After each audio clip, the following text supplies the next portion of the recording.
Baru 39. Nggak apa-apa sambil nunggu yang lain. Silakan Pak Nanang. Terima kasih. Assalamualaikum warahmatullahi wabarakatuh.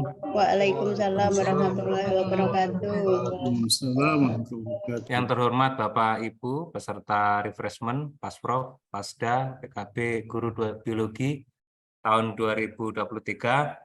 Kita kembali ke sesi 2 tentang virus yang akan disampaikan oleh Ibu Tina Yulistania pada yang nanti akan dimulai saat ini yang terjadwal pukul 10.30 waktu Indonesia Barat sampai dengan pukul 12.30 waktu Indonesia Barat. Nah, sebelumnya marilah kita bersama-sama mengucapkan puji syukur atas kehadiran Allah Subhanahu wa Ta'ala, di mana kita semua bisa berkumpul melalui Zoom ini dalam keadaan sehat walafiat. Mudah-mudahan kita semuanya selalu diberikan kesehatan, kekuatan untuk menyelesaikan tugas-tugas dari kegiatan ini hingga tuntas nanti sampai akhir. Yang kedua, sholawat serta salam kita aturkan kepada junjungan kita Nabi Agung Nabi Muhammad Rasulullah SAW. Mudah-mudahan kita semua mendapatkan syafaat di yaumul qiyamah. Amin ya rabbal alamin. Nah, saya Anang Purwanto selaku moderator akan memandu jalannya kegiatan pada sesi ini yang nanti tersusun atas beberapa kegiatan. Yang pertama penyampaian materi, yang kedua sesi tanya jawab, dan nanti mungkin ada sesi foto-foto sebelum penutupan. Nah, mungkin itu saja pengantar dari saya. Untuk selanjutnya, sebelum kita mulai kegiatan ini, marilah kita bersama-sama membaca Ulumul Quran sebagai pembuka. Mudah-mudahan kegiatan ini memperoleh syafaat. Al-Fatihah. Bismillahirrahmanirrahim. Selesai. Untuk selanjutnya saya persilakan Ibu Tina Yulistania untuk menyiapkan diri sekaligus memulai kegiatan ini dengan penyampaian materi. Waktu dan tempat dipersilakan. Baik, terima kasih Pak Nanang atas sarannya. Bapak Ibu, saya mulai. Bismillahirrahmanirrahim. Assalamualaikum warahmatullahi wabarakatuh. Waalaikumsalam warahmatullahi wabarakatuh. Mohon maaf sebelumnya, apakah suara saya terdengar dengan jelas? Alhamdulillah sudah, Bu. Alhamdulillah. Karena tadi agak terkendala. Baik, Bapak Ibu, alhamdulillah pada kesempatan ini saya bisa bersilaturahmi dengan Bapak Ibu melalui virtual Zoom ya. Dan kegiatan Bapak Ibu kan sudah berjalan beberapa hari, dari mulai pertama, kemudian ada materi dari Bu Denma, sudah banyak yang disampaikan. Kemudian ada juga kegiatan asinkronus, Bapak Ibu mengerjakan tugas-tugas yang disampaikan oleh narasumber sebelumnya. Alhamdulillah saya melihat Bapak Ibu sangat antusias dan luar biasa semangatnya bisa saling berkolaborasi untuk sama-sama belajar melalui kegiatan ini. Di sesi ini saya diberi kesempatan oleh teman-teman untuk bisa sharing bagaimana terkait penyusunan modul ajar intinya ya. Kalau mungkin sebelumnya Bu Eti sudah menjelaskan dengan luar biasa, tadi saya sempat menyimak sedikit sekali dari kelas dan banyak sekali yang sudah disampaikan Bu Eti ya, dan luar biasa bagaimana beliau menjelaskan secara runut apa yang harus kita lakukan dalam nanti di implementasi Kurmer di sekolah. Bapak Ibu, Untuk sesi yang sekarang, mungkin saya akan melengkapi apa yang sudah disampaikan oleh Bu Eti. Tadi Bu Eti sudah menyampaikan khususnya di UP Biosel ya, dan membahas di fase F. Nah, untuk saat ini saya akan coba sharing bagaimana penerapan implementasi kurikulum Merdeka di UP Virus, dan ini ada di fase E. Mohon izin untuk share screen.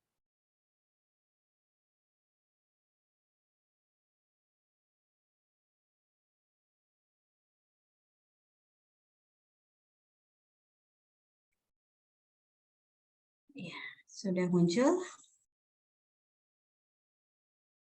Sudah, Bu.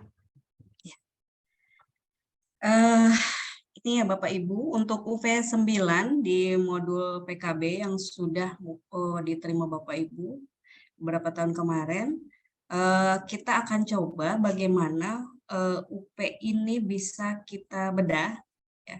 Kita implementasikan kurikulum Merdeka melalui UP Virus. Bu Eti tadi sudah menjelaskan bagaimana menurunkan CP di fase F. Saya juga mungkin akan memulai dari sana, supaya nanti kita akan lihat sampai endingnya di modul ajar seperti apa.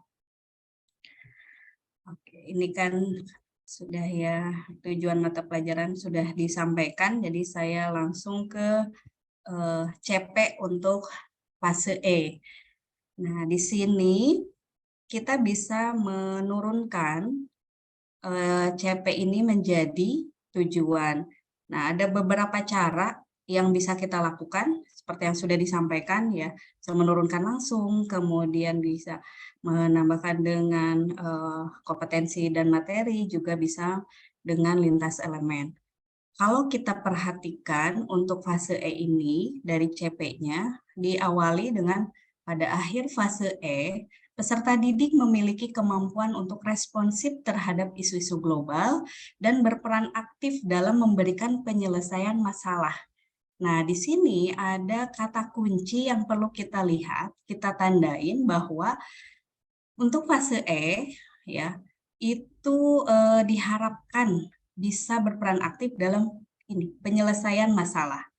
Jadi kata kuncinya, endingnya adalah bisa memberikan solusi terhadap permasalahan-permasalahan. Nah, ini dijelaskan bagaimana bisa menyelesaikan masalah itu. Kemampuan yang bisa dimunculkan untuk bisa menyelesaikan masalah adalah mengamati, mempertanyakan, memprediksi, merencanakan, dan melakukan penelitian, memproses dan menganalisis data dan informasi, mengevaluasi dan merefleksi, serta mengkomunikasikan dalam bentuk proyek sederhana atau simulasi visual menggunakan aplikasi teknologi yang tersedia terkait dengan energi alternatif, pemanasan global, pencemaran lingkungan, dan seterusnya ya Bapak Ibu sampai ke profil pelajar Pancasila ini. Nah, di sini sudah dijelaskan target akhirnya bahwa peserta didik bisa menyelesaikan masalah ya dengan indikator kompetensi yang bisa memunculkan itu. Kemudian saya tandain ini ada beberapa kompetensi yang bisa kita ambil untuk bisa kita turunkan menjadi tujuan pembelajaran. Yang pertama adalah menganalisis data informasi. Kenapa langsung ke sini, tidak mulai dari mengamati dan sebagainya? Karena kalau saya lihat menganalisis data dan informasi ini tentunya pasti melalui tahapan mengamati, mempertanyakan, dan selanjutnya. Kemudian mengkomunikasikan dalam bentuk proyek sederhana, dua ini. Nah, untuk tahapan berikutnya kita bisa melihat kompetensi, kemudian ditambahkan dengan materi. Nah, kita lihat di elemen, ya. Cara yang ketiga kan kita bisa mencarinya di lintas elemen. Kita lihat di elemen pemahaman. Pada akhir fase E, peserta didik memiliki kemampuan menciptakan solusi atas permasalahan-permasalahan. Di sini ada kompetensi menciptakan solusi atas permasalahan, berarti diharapkan fase E ini siswa atau peserta didik bisa menciptakan solusi atas permasalahan terkait. Muncul di sini materinya keanekaragaman makhluk hidup dan peranannya, virus dan peranannya, inovasi teknologi biologi, komponen ekosistem dan interaksi antar komponen, serta perubahan lingkungan. Berarti di sini ada 4 materi yang bisa kita tandain, yang akan kita turunkan menjadi tujuan pembelajaran. Maka dari hasil menelusuri capaian pembelajaran, kemudian kita akan turunkan menjadi TP, sehingga muncul ini. Yang pertama, menganalisis data informasi. Karena bagaimanapun sebelum bisa menciptakan solusi atas permasalahan, tentunya didahului oleh menganalisis data dan informasi. Kemudian kita tambahkan materinya yang 4 tadi. Kemudian setelah menganalisis data dan informasi, baru bisa menciptakan solusi atas permasalahan terkait virus, terkait keanekaragaman, terkait perubahan lingkungan, dan terkait komponen ekosistem. Maka kita bisa menuliskan seperti ini untuk tujuan pembelajarannya. Setelah menciptakan, tentunya diharapkan peserta didik bisa mengkomunikasikan dalam bentuk proyek sederhana atau simulasi visual menggunakan aplikasi teknologi. Baik, jadi kita bisa menurunkan TP, kita sebut ini sebagai tujuan pembelajaran.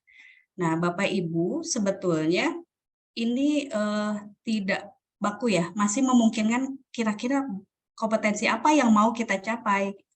Ini saya coba membreakdown-nya seperti ini. Mungkin bisa jadi ada Bapak Ibu merasa di sekolahnya misalnya membutuhkan kompetensi lain yang dimunculkan, silahkan. Jadi ini contoh saja. Baik, kemudian ada tadi terkait, saya juga sempat mendengar ada pertanyaan terkait inovasi teknologi biologi.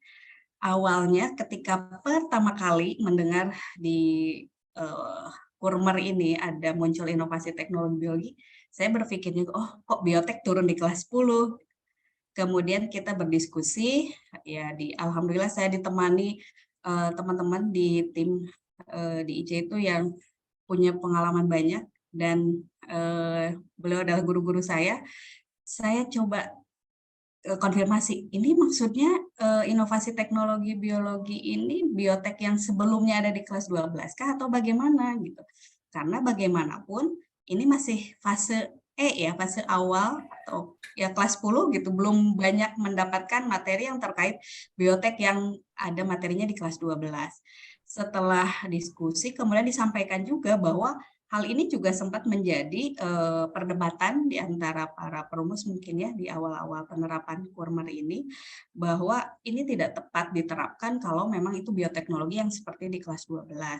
Jadi akhirnya diambil apa istilahnya ya, mungkin solusinya inovasi teknologi di sini ya memang bukan satu materi sendiri, tapi bagaimana inovasi teknologi biologi ini nanti pada proses pembelajaran diintegrasikan dalam setiap materi, dalam setiap pembelajaran. Seperti itu. Jadi nanti kalau yang inovasi teknologi biologi yang biotek ya tetap ada di kelas 12, karena memang bekalnya juga kan belum. Itu mungkin Bapak Ibu terkait bagaimana menurunkan CP di fase E menjadi tujuan pembelajaran. Oke, saya lanjut. Nah, bagaimana TP ini akan disampaikan di fase E selama 1 tahun? Kita coba lihat. Kalau di TP tadi kan memang sesuai kompetensi. Nah, kita coba urutkan seperti ini. Oke, jadi bagaimana kompetensi yang pertama kita munculkan di setiap materi. Menganalisis data dan informasi terkait keanekaragaman makhluk hidup, menciptakan solusi atas permasalahan, dan mengkomunikasikan. Jadi 3 kompetensi ini kita sandingkan langsung dengan materinya. Maka di sini ada 4 materi yang bisa kita tuliskan. Mungkin untuk ini sudah ya, karena tadi kan Bu Eti sudah sangat jelas sekali menyampaikan, jadi saya lanjut saja. Nah, kemudian kita akan kaitkan UP9 untuk tema virus ini, bagaimana kita akan membreakdown-nya. Nah, tadi kan pada fase E, peserta didik memiliki kemampuan menciptakan solusi permasalahan tadi terkait virus dan peranannya. Kemudian menciptakan solusi atas permasalahan terkait virus, dan satu lagi mengkomunikasikan dalam bentuk proyek sederhana. Oh iya, Bapak Ibu mohon maaf agak terlewat sedikit bahwa ketika kita menurunkan dari CP menjadi TP, kita harus memastikan bahwa kompetensi yang diturunkan kita kan ada. Tadi memang saya menuliskan hanya elemen pemahaman, padahal kita tahu kan ada elemen keterampilan. Tapi karena elemen keterampilan sudah muncul di penjelasan awal, tadi yang CP, jadi tidak dituliskan lagi. Nah, di elemen pengetahuan kan ditambahkan materinya ya, sedangkan di elemen keterampilan, kayaknya perlu saya naikin lagi, mohon maaf, terlewat tadi. Karena memang kita harus pastikan semua elemen itu bisa muncul dalam pembelajaran, baik itu pemahaman maupun keterampilan. Jadi kalau untuk keterampilan kan di sini sudah muncul mengkomunikasikan, kemudian di elemen pemahaman ini kata kompetensi yang diambil, maka yang untuk keterampilan saya ambil yang dari sini, jadinya di sini tidak muncul elemen keterampilannya seperti itu, karena memang tidak boleh diabaikan, jadi harus kita pastikan semuanya muncul. Nah, baik, mungkin itu untuk tujuan pembelajaran materi virus dan peranannya. Kita akan turunkan menjadi indikator ketercapaian tujuan pembelajaran atau IKTP, atau mungkin tadi disebutnya indikator asesmen KKTP. Intinya bagaimana tujuan pembelajaran tersebut bisa kita tahu ketercapaiannya, maka ada indikator-indikator yang kita munculkan. Nah, Bapak Ibu, untuk indikator ini sangat maksudnya silahkan dikembangkan sesuaikan kebutuhan. Ini hanya saya sampaikan contohnya saja. Dari TP yang tidak tadi, maka kita bisa buatkan indikator. Misal, untuk sampai bisa menganalisis data dan informasi terkait virus dan peranannya ya, saya telah mengambil materi. Pertama harus bisa mendeskripsikan karakteristik virus itu berdasarkan hasil percobaan terkait penemuan virus oleh ilmuwan.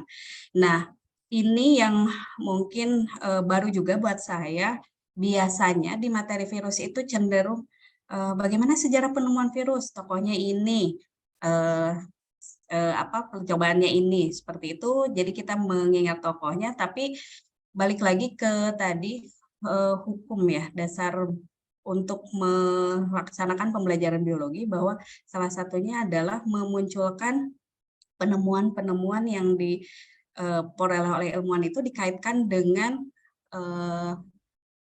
ininya gitu. Jadi tidak hanya sekedar menghafal siapa saja penemu virus itu, tapi apa yang sudah dilakukan, apa kesimpulannya, kita kaitkan dengan sesuatu.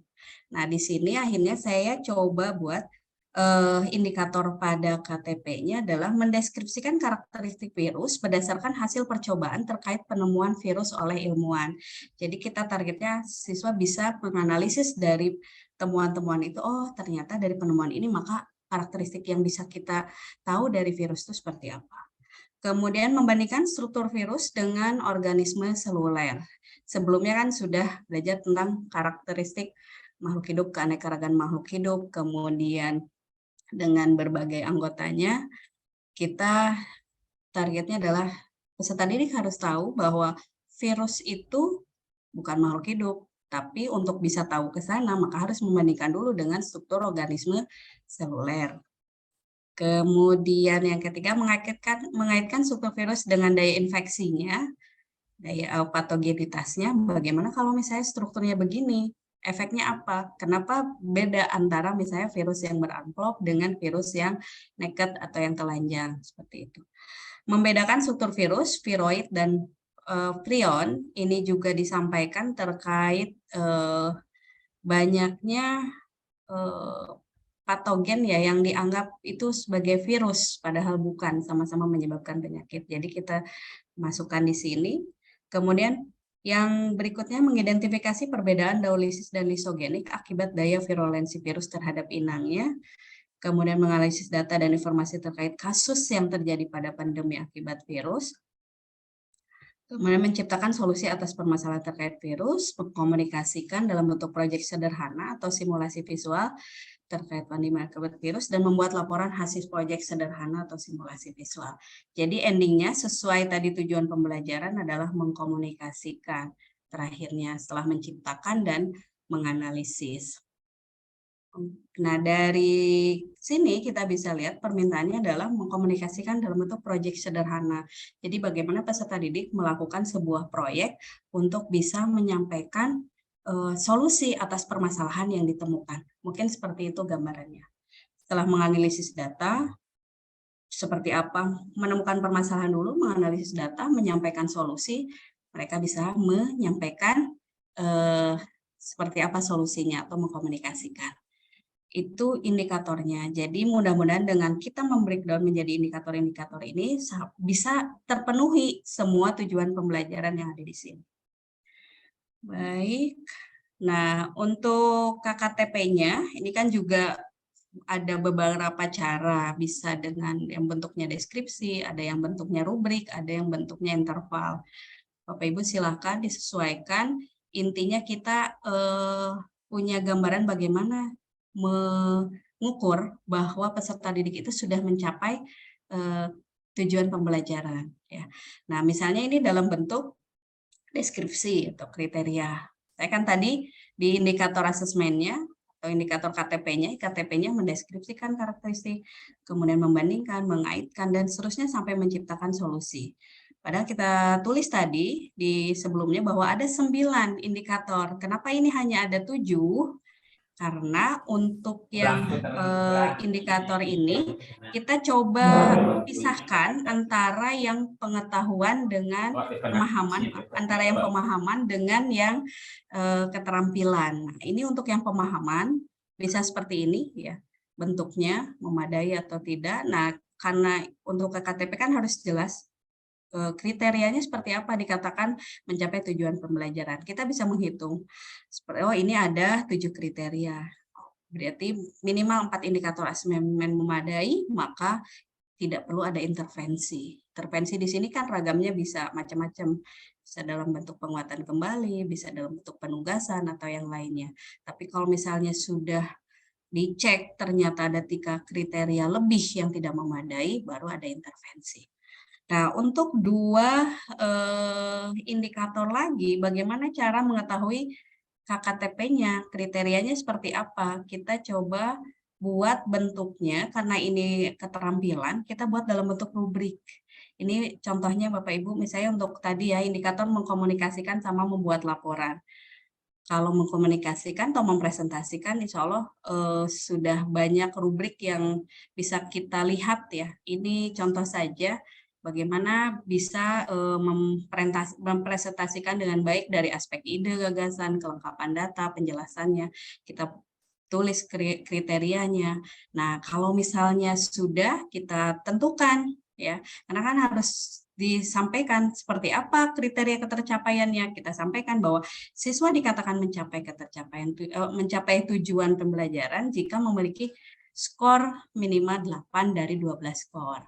Dari mana? Ini kan skor tertingginya 4, misalnya ada 3 kriteria, 3 aspek, berarti kan 12 maksimal. Nah, kita bisa melihat, ini kan bisa ditentukan oleh gurunya masing-masing. Mau berapa kriteria yang kita anggap minimalnya, mau berapa aspek yang, mau berapa skor yang diperoleh siswa sebagai nilai minimal. Nah, ini contohnya. Untuk laporan pun bisa dibuat sendiri, bisa juga langsung mengkomunikasikan dan membuat laporan. Misalnya laporannya sudah sesuai dengan panduan atau belum, atau mau dibuat sendiri juga boleh. Jadi ada rubrik penilaian pada saat presentasi atau rubrik penilaian untuk laporan secara terpisah. Mungkin itu. Nah, sekarang bagaimana indikator-indikator ini bisa kita sinkronisasi dalam materi pembelajaran? Kita cek lagi, indikator di sini kan memunculkan karakteristik virus. Kita fokus bahwa nanti peserta didik bisa mengidentifikasi, mendeskripsikan karakteristik virus. Kemudian kedua, ketiga, ini terkait struktur dari virus. Kemudian yang keempat, itu terkait perbedaan daulisis lisogenik, berarti replikasi pada virus. Kemudian untuk data akibat pandemi, kemudian permasalahan dan seterusnya, itu masuknya ke peranan. Ya. Solusi atas permasalahan juga bisa sebetulnya ini di topik-topik yang sebelumnya. Jadi sebetulnya yang ini umum. Baik, jadi ada 4 hal yang perlu kita sampaikan di sini sebagai materi pembelajaran supaya tujuan pembelajaran bisa tercapai. Oke, nah bagaimana untuk modulnya? Jadi karena yang awal ini saya hanya menyampaikan runtutan untuk fase E, jadi kita langsung ke modulnya Bapak Ibu. Nah, menyusun modul ajar ini sebetulnya sudah banyak panduannya, contohnya, dan sebagainya. Mungkin kita coba runut lagi seperti apa. Jadi yang harus diperhatikan, yang pertama, adanya keselarasan antar komponen dalam modul ajar. Jadi seperti tadi step by step-nya dari mulai CP, kemudian diturunkan TP, itu semua sinkron sampai ke pembelajarannya. Kan seperti yang tadi Bu Eti sampaikan bahwa memang ketika kita menentukan tujuan pembelajaran, maka nanti strategi pembelajaran seperti apa, langkah-langkah pembelajaran seperti apa, sampai dengan asesmennya seperti apa. Jadi ada keselarasan. Modul ajar sebaiknya menggunakan bahasa yang sederhana, mudah dimengerti dan tidak multitafsir, mudah diikuti, memungkinkan pengembangan, dan diupayakan dalam menggunakan ulas-ulas. Jadi modul ajar ini sebetulnya fleksibel, disesuaikan dengan kebutuhan Bapak Ibu nanti di tempatnya masing-masing. Berpusat pada peserta didik, ini kan sudah dijelaskan di awal terkait konsep kurikulum merdeka bahwa memang perubahan paradigma bahwa memang bagaimanapun kita harus membuat siswa ini benar-benar belajar. Ya, jadi berpusat pada peserta didik, termasuk asesmen, termasuk nanti di langkah-langkah pembelajaran. Berisi pokok bahasan yang memuat materi esensi sehingga dapat digunakan sebagai acuan pembelajaran. Nah, ini mungkin yang kadang-kadang perlu dicek lagi. Kalau selama ini kan memang termasuk saya juga kadang-kadang masih fokus di konten, di materi, bagaimana bisa memberikan materi dengan banyak, sehingga kejar-kejaran dengan waktu, dan seterusnya. Itu pengalaman saya pribadi.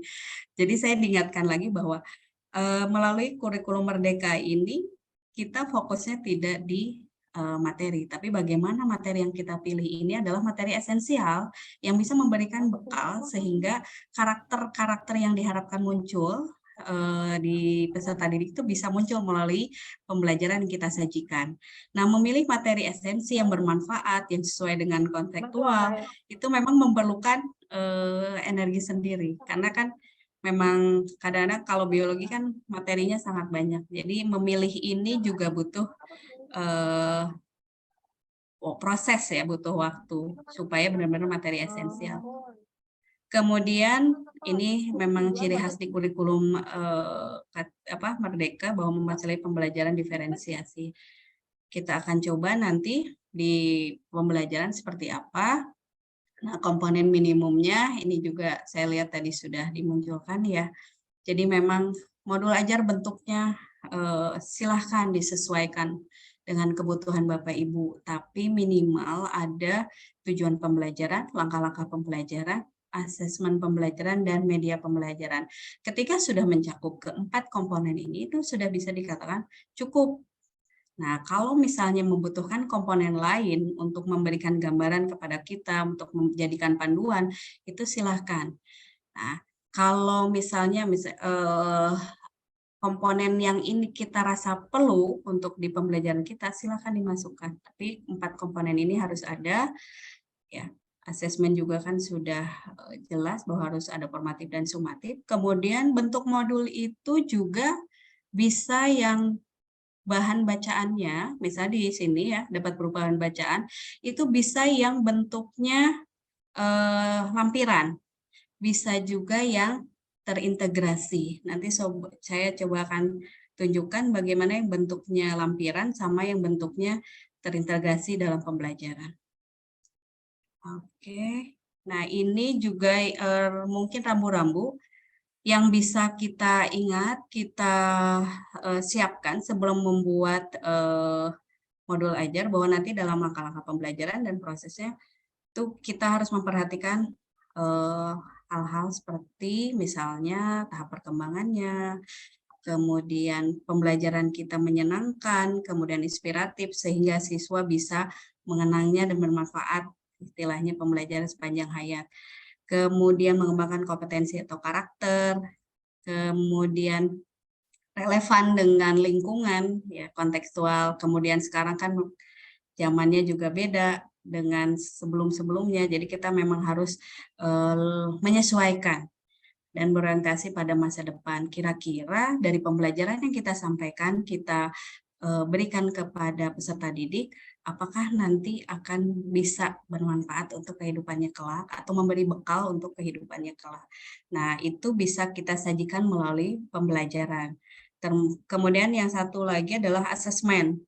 Asesmen juga perlu dilihat bagaimana sekarang porsi. Kalau sebelumnya di K13, porsi of learning masih tinggi, assessment of learning masih tinggi, kemudian di Kurmer dirubah, disesuaikan bahwa yang harus lebih dominan itu yang lain gitu, tidak of learning, bisa for learning atau as learning. Oke, nah ini mungkin lengkapnya ya. Kalau tadi kan 4 komponen yang harus ada. Nah ini bisa kita lihat di sini komponen yang bisa dimunculkan di modul ajar. Nanti kita langsung ke step by step ya, intinya dan informasi umum, komponen inti, dan lampiran. Nah, lampiran pun juga bervariasi, jadi bisa ditambahkan lagi yang misalnya perlu apa, di inti pun juga misalnya perlu ditambahkan yang lain, bisa. Oke, jadi kita fleksibel memilih mau komponen apa yang dibutuhkan. Oke, ini langsung contoh, identitas modul. Bisa mulai dari nama penyusun, itu pilihan kalau memang tidak mau dimunculkan juga boleh. Pelajaran, kemudian materi, alokasi waktu. Terusnya, ini saya ambil dari yang dilakukan di sekolah, di IC, ininya 3 jam pelajaran. Jadi tidak, ini ya maksudnya kok 3 JP gitu. Karena memang kita mengalokasikan untuk biologi ini 3 jam pelajaran. Nah, untuk komponen intinya, kalau kemarin yang disampaikan di format saat mendapat tugas modul ajar kan asesmen ini ditempatkan di lampiran. Nah, sebetulnya bisa di komponen inti. Di sini mungkin yang perlu dijelaskan asesmennya nanti seperti apa. Tidak dalam bentuk instrumennya, tapi bentuk-bentuk asesmen. Ya.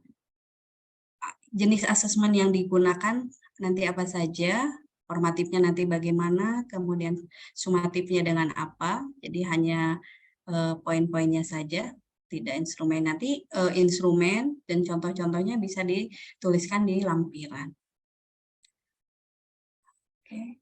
Nah, kemudian pemahaman bermakna, ini bisa banyak yang bisa kita sampaikan di pemahaman bermakna, bisa tentang manfaat mempelajari materi ini untuk kedepannya, atau misalnya hal-hal penting yang harus dipahami supaya nanti bisa mengena dan sebagai bekal untuk memahami konsep-konsep selanjutnya. Jadi memang ada yang perlu kita highlight ya, seperti apa misalnya. Untuk di virus, pemahaman pertama yang perlu dikuasai peserta didik adalah mengenai susunan sel sebagai syarat makhluk hidup. Selanjutnya menelaah karakter virus sebagai makhluk peralihan. Nah ini sebagai konsep, virus seperti ini yang harus kita pahami, karena nanti akan disandingkan dengan konsep tentang organisme seluler seperti itu. Pemahaman kedua adalah pengetahuan daur hidup virus, baik lisis dan lisogenik.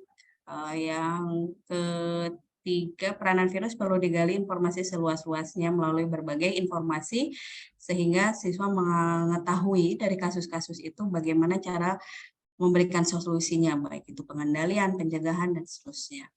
Oke, mungkin itu contoh untuk pemahaman bermakna. Nah, untuk yang ini saya coba sisipkan ya, walaupun tidak ada di komponen modul yang tadi disampaikan sebelumnya. Jadi karena memang nilai ini juga diharapkan muncul dalam pembelajaran integrasi nilai keislaman, karena juga kan kita madrasah, jadi mungkin bisa disisipkan di modul ajar, walaupun ini opsional Bapak Ibu. Bisa kita pilihkan tema-tema yang sesuai. Misalnya di sini ada cuplikan dari Al-Quran atau misalnya hadis juga boleh. Kebetulan memang virus ini ternyata bisa kita ambil beberapa kajian terkait Al-Quran, misalnya di Al-Baqarah misalnya. Sesungguhnya Allah tidak segan membuat perumpamaan seekor nyamuk atau yang lebih kecil dari itu. Nah, kita tandain yang lebih kecil dari itu. Nah, kita sampaikan bahwa nyamuk saja sudah kecil, jadi ada organisme lain yang lebih kecil yang tidak, bahkan mungkin tidak bisa dilihat. Salah satunya adalah virus. Di sini kan tidak disebutkan bahwa yang lebih kecilnya itu organisme atau bukan, tapi yang lebih kecil dari itu.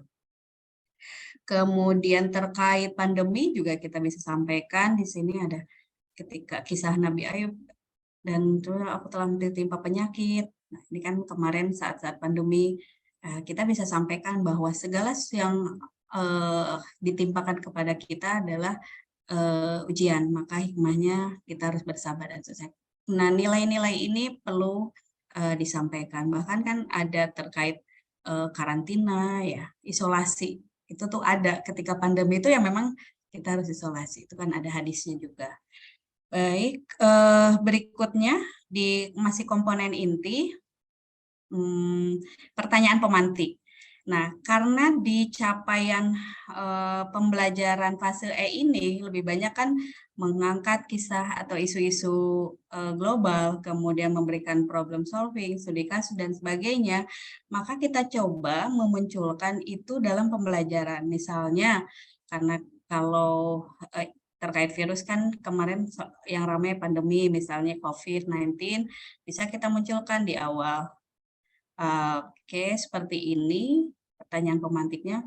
Kita mulai dari pernah nggak kalian menderita penyakit sebab virus? Atau terkait COVID ditanya dulu, kemudian kenapa virus penyebab COVID memiliki varian yang banyak, misalnya seperti itu. Kita mulai dari yang kontekstual. Baru kita coba sajikan, ini contoh lainnya, pertanyaan pemantik misalnya, kita sampaikan kasus tertentu atau dari data yang ada. Ini siswa diharapkan bisa membaca data dari infografis yang disampaikan atau dari kasus yang disampaikan. Menurut Anda apa yang menyebabkan penurunan kasus aktif COVID-19 di Indonesia? Nah, seperti itu nanti diajak peserta didik untuk membaca data ini. Kemudian kita berikan lagi pertanyaan panduannya. Informasi di bulan Juli ternyata ada kenaikan kasus aktif COVID-19 setelah masa liburan belajar. Kira-kira kondisi tersebut disebabkan oleh virus dan varian yang sama atau berbeda. Nah, ini bisa dijadikan juga pertanyaan pemantik. Jadi kita mulai dari yang lagi in dulu. Gitu. Nah, kemudian berikutnya baru ke kegiatan pembelajaran. Nah, untuk kegiatan pembelajaran, ini udah ya, saya skip aja untuk yang ini. Paling intinya karena memang diharapkan tadi targetnya adalah problem solving, menyelesaikan masalah, kemudian mengkomunikasikannya dalam bentuk proyek ya, proyek atau visual animasi. Jadi kita bisa menentukan metode pembelajaran yang bisa digunakan di bagian ini, khususnya di bahasa itu banyak menggunakan yang problem solving, baik itu dalam bentuk PBL, boleh, baik dalam bentuk PJBL juga, karena di situ kan ada membuat proyek. Kita pilihkan model pembelajaran dan metode pembelajaran yang aktif. Oke, jadi bisa seperti ini desain pembelajarannya. Untuk pertemuan pertama, targetnya kita akan bagi tujuan pembelajaran ini menjadi 2 pertemuan. Yang pertama, peserta didik bisa bekerja dengan kelompoknya untuk mencari referensi terkait karakteristik virus, struktur tubuh virus, dan replikasi. Jadi nanti permasalahan terkait 3 hal ini bisa kita sajikan di sini. Model pembelajarannya adalah discovery. Bagaimana siswa diberikan panjian permasalahan, kemudian menemukan secara berdiskusi, kemudian menyampaikan hasil diskusinya. Nah, ini yang pertama. Kemudian yang kedua, nanti peserta didik akan bekerja dalam kelompok untuk mencari referensi terkait peranan virus dalam kesehatan masyarakat. Informasi bisa didapatkan dari video, artikel ilmiah, dan sumber lainnya yang terpercaya. Yang target pembelajaran diferensiasi bisa kita munculkan di sini. Jadi sumber belajarnya bisa dalam bentuk berbagai media. Nah, nanti peserta didik akan kita arahkan dengan tahapannya di LKPD dengan mengerjakan project based learning, membuat produk pemecah masalah. Ini mungkin tidak asing karena memang di kegiatan sebelumnya waktu bahas UP virus, PJBL ini sempat disampaikan. Intinya masih sinkron lah dengan target dari kurikulum Merdeka, bahwa si peserta didik diharapkan bisa mengkomunikasikan hasil proyek. Oke, nah untuk langkah-langkah pembelajaran, Bapak Ibu bisa susun seperti ini. Mudah-mudahan terlihat. Ini gambaran saja bahwa untuk pertemuan 1, karena targetnya tadi bisa mengidentifikasi struktur, kemudian karakteristik, jadi kita berikan beberapa sumber belajar. Misalnya artikel, ya untuk sejarah virus, kita ambilkan artikel, potongan artikelnya. Kemudian untuk struktur dan sebagainya kita bisa sampaikan dalam bentuk video, sangat banyak sekali video yang bisa diambil. Kemudian untuk replikasi juga kita bisa gunakan video atau dalam bentuk artikel. Silakan dipilih yang memang sesuai dengan kebutuhan. Nah, setelah kita siapkan, kita sampaikan artikel ini untuk dianalisis. Jadi di sini walaupun disajikan video, kita tetap juga menyiapkan dalam bentuk artikel.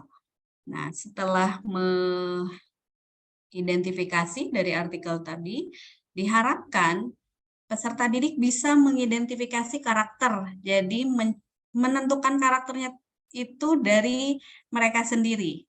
Pertama, misalnya di sini ada menyebutkan getah dan seterusnya sampai ketemu oh berukuran sangat kecil, tandain. Kita minta peserta didik untuk ayo ditandain kira-kira hasil penemuannya apa, berukuran sangat kecil. Kemudian lanjut ketika diberikan dari satu ke yang lainnya, menular ternyata, menular. Kemudian tembakau ini bakteri yang berukuran sangat kecil, tulis lagi, sampai ke penemu berikutnya. Kemudian Bezering kan melakukan pengulangan, ternyata walaupun diulang-ulang, setelah disaring, diulang, disemprotkan lagi, masih tertular, berarti si patogen ini bereproduksi, tandain bereproduksi, dan seterusnya sampai ke Wendell Stanley. Kata kuncinya di sini apa? Oh, mengkristalkan. Berarti si patogen ini bisa dikristalkan. Nah, dari hasil mengidentifikasi di sini, peserta didik bisa menyampaikan apa karakteristik dari virus. Jadi ada proses dulu. Kemudian untuk struktur juga begitu, bisa ditampilkan gambar, bisa ditampilkan video, baiknya memang mewakili beberapa bentuk, beberapa struktur dari virus. Bisa yang naked atau yang beramplop, atau bisa juga retrovirus, ya, yang punya proses replikasi yang unik, seperti itu. Atau mau replikasi pada virus COVID-19 yang memang lagi in. Biasanya kalau lagi ini itu kan tertarik, oh seperti apa sih virusnya dan seterusnya. Nah, setelah mereka mendapatkan berbagai informasi itu, mereka menjawabnya melalui LKPD. Mungkin nanti detail LKPD-nya akan saya sampaikan di akhir. Nah, ini untuk pertemuan 1, jadi kita upayakan ada kasus-kasus yang disampaikan sesuai target di fase E. Kemudian untuk yang pembelajaran kedua, kita menggunakan PJBL, berarti memang sintak atau tahapan untuk PJBL pun harus muncul di sini. Walaupun di sini tidak disebutkan tahapan dari mulai menanya, kemudian menentukan tema, dan seterusnya, itu kita harus sajikan itu di LKPD. Oke, untuk bagian yang ini, karena memang targetnya adalah memecahkan masalah. Untuk masalah bisa kita sajikan, bisa juga mereka identifikasi sendiri masalah yang ditemukan terkait boleh pandemi atau boleh penyakit yang disebabkan oleh virus yang lain di sekitarnya. Nanti misalnya contoh, ketemu artikel atau berita yang menyatakan misalnya COVID-19 di Aceh Timur meningkat. Nah, tulis, oh di situ berarti ada peningkatan, apa masalahnya, apa yang harus dilakukan. Nah, setelah itu, setelah membaca permasalahan ini, peserta didik, oh karena memang butuh sosialisasi, makanya kita harus membuat sosialisasi dan sebagainya. Silakan mereka yang menentukan. Nanti bentuk solusinya seperti apa juga kita bebaskan, seperti yang tadi sudah disampaikan bahwa berdiferensiasi itu bisa konten, bisa saat proses, bisa produk. Produknya misalnya kita bebaskan, apakah nanti sosialisasinya bisa dalam bentuk flyer, bisa dalam bentuk video, bisa video pendek misalnya, atau bisa dalam bentuk bermain peran, silahkan dibebaskan. Jadi peserta didik juga dikasih keleluasaan untuk bisa menentukan solusi dan produk yang ingin dihasilkan. Misalnya ini contoh, setelah diberikan permasalahan, maka diharapkan menghasilkan produk untuk menyelesaikan permasalahan tadi. Nah, ini contoh produknya, misalnya dalam bentuk infografis, dalam bentuk poster, ya seperti ini, masih terkait Aceh Timur. Jadi informasi terkait COVID, bagaimana harus menghadapinya, apa yang harus dilakukan, silahkan disampaikan seperti ini. Nah, berikutnya solusi sudah menganalisis, kemudian menentukan solusi yang diperlukan untuk permasalahan tersebut. Terakhir, mengkomunikasikan. Nah, mengkomunikasikannya juga bisa kita kasih keleluasaan. Mempresentasikannya mau di mana? Lewat media sosial kah? Mau lewat, misalnya kita punya e-learning media tertentu, atau misalnya mau secara langsung, gitu, seperti itu. Yang penting memang sesuai dengan kondisi di sekolah. Ya. Jadi target untuk pembelajaran kedua adalah peserta didik bisa mengkomunikasikan hasil proyeknya seperti ini. Nah, nanti baru dikumpulkan. Nah, dikumpulkannya kita buat apa yang harus mereka kumpulkan itu di LKPD. Baik, itu untuk pertemuan kedua. Nah, ini tambahan saja Bapak Ibu, karena memang pertemuan kedua ini kan mempresentasikan peranan virus dalam kehidupan. Kita perlu sampaikan bahwa memang virus itu tidak hanya identik dengan menyebabkan penyakit. Ada hal yang bisa kita manfaatkan dari virus. Jadi keuntungan virus itu apa? Diciptakan virus ini apa sih manfaatnya? Nah, kita juga bisa munculkan di kegiatan pembelajaran ini. Kita bisa tanya, sebenarnya virus itu ada untungnya enggak sih? Gitu. Siapa tahu peserta didik hanya tahu bahwa virus itu yang menyebabkan penyakit saja. Nah, itu bisa kita munculkan nanti, mungkin sebelum proyek, bahwa memang virus itu juga ada keuntungannya. Ini bisa disajikan dalam bentuk video atau artikel tentang peranan virus. Nah, di sini juga bisa kita sampaikan teknologi-teknologi yang sudah berkembang dalam dunia pervirusan misalnya. Seperti itu. Jadi target inovasi teknologi biologinya bisa masuk di sini.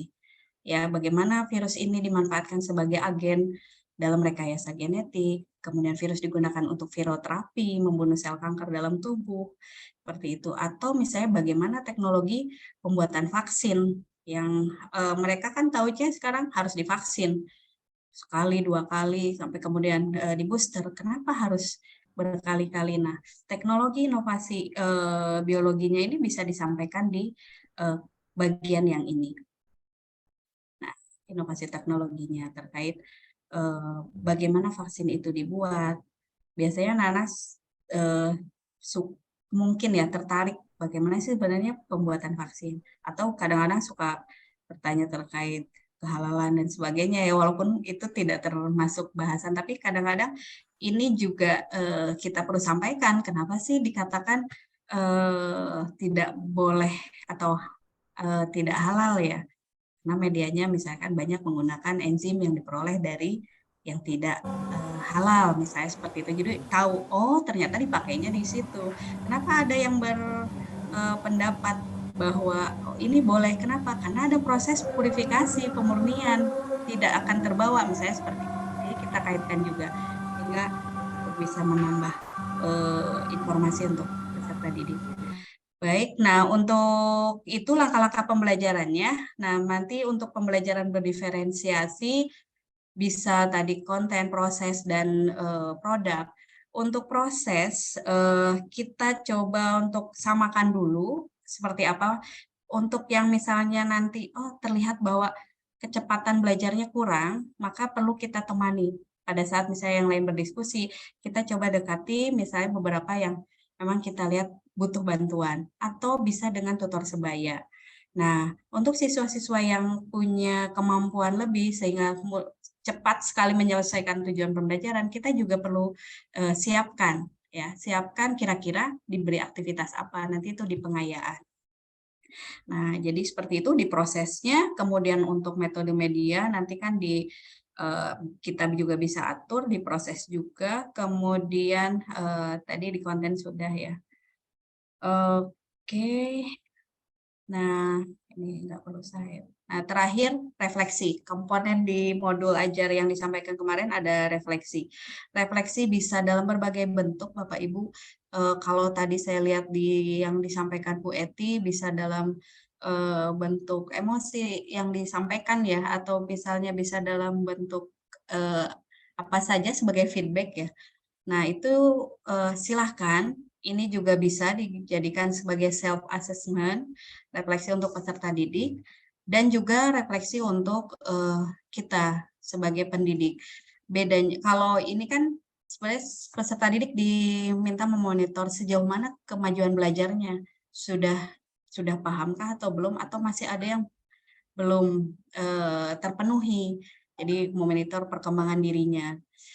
Kemudian ini juga melatih ya, proses refleksi ini bagaimana peserta didik bisa meregulasi dirinya. Oh iya, saya belum selesai nih dengan materi ini, maka selanjutnya saya harus bagaimana? Apakah harus bertanya dengan Bapak Ibu guru atau saya harus bertanya dengan teman?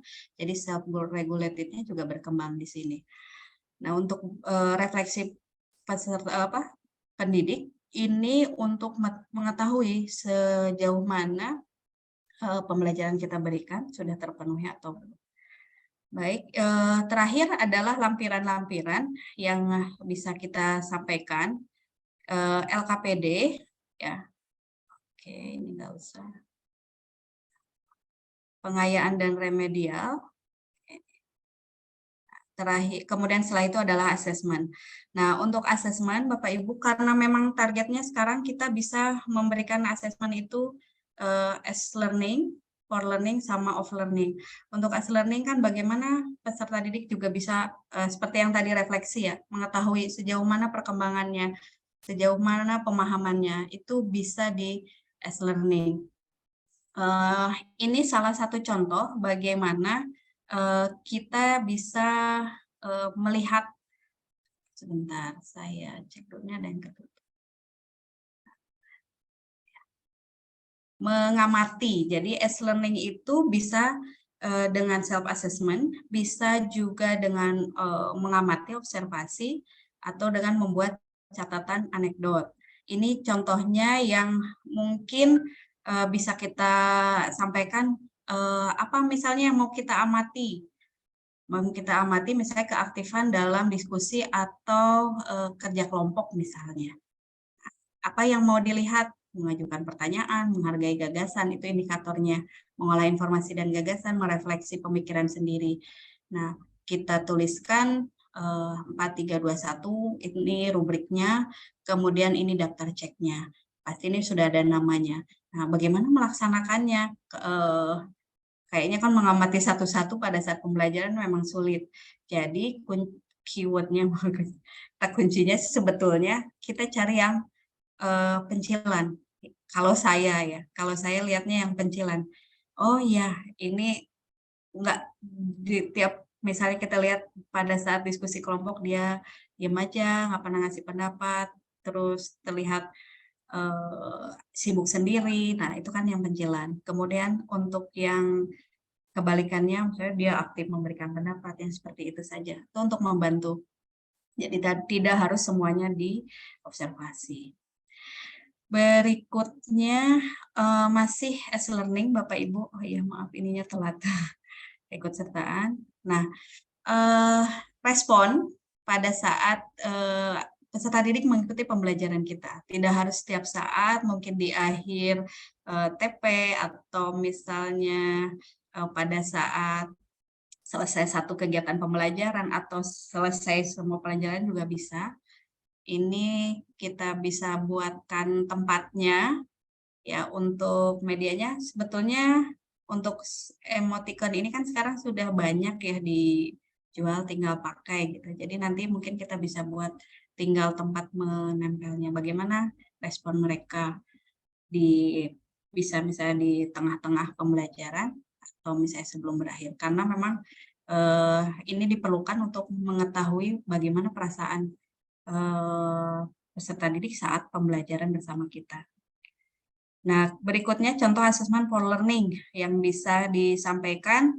Ini juga pilihan, bisa dipilih mana yang mau diambil. Kisi-kisi misalnya untuk catatan anekdot. Catatan anekdotus ya kita menuliskan apa yang teramati. Kadang-kadang misalnya ada yang lihat, oh ada dua siswa nih mengantuk pada saat pembelajaran. Kita tuliskan langsung, atau misalnya ada yang tidak mengikuti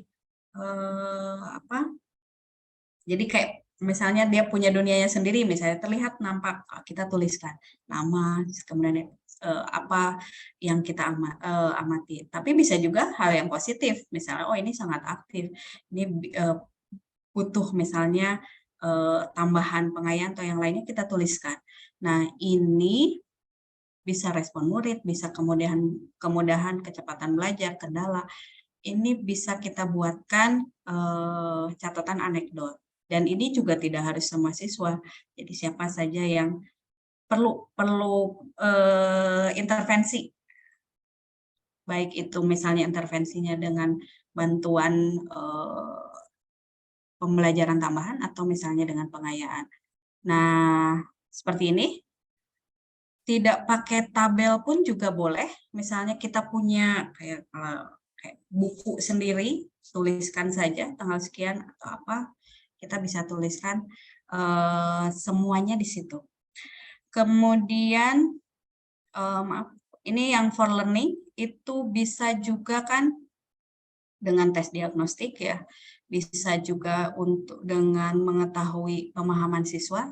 Jadi sebetulnya formatif itu mudah kita lakukan pada saat pembelajaran, misalnya di jeda-jeda PowerPoint yang kita sampaikan, dijeda dulu misalnya dengan pertanyaan-pertanyaan atau kuis. Sekarang media aplikasi berbasis web atau berbasis Android atau apapun itu bisa kita manfaatkan. Jadi untuk mengetahui oh sudah paham atau belum, kita bisa tanyakan.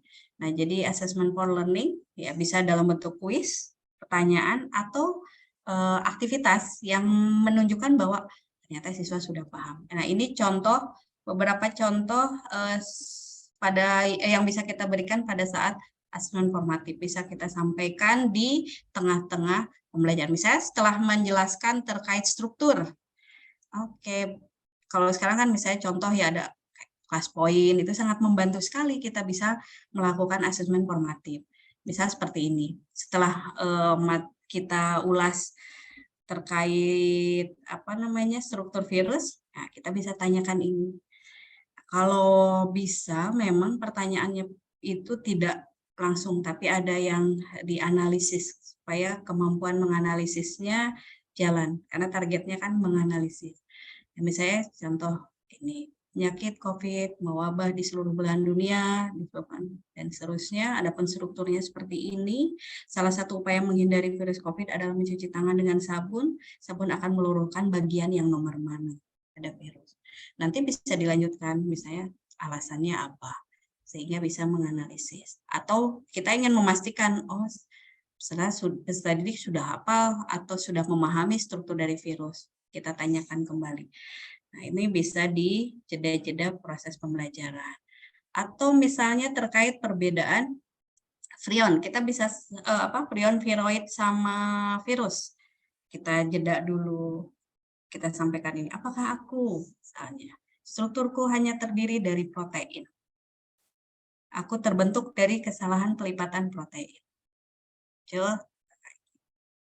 Oke, aku biasanya menyerang hewan berikut ini. Siswa bisa langsung menyampaikan ini apa. Apakah mereka sudah bisa membedakan virus, viroid, atau prion. Ini. Kemudian untuk replikasi juga langsung kita tanyakan tahapannya.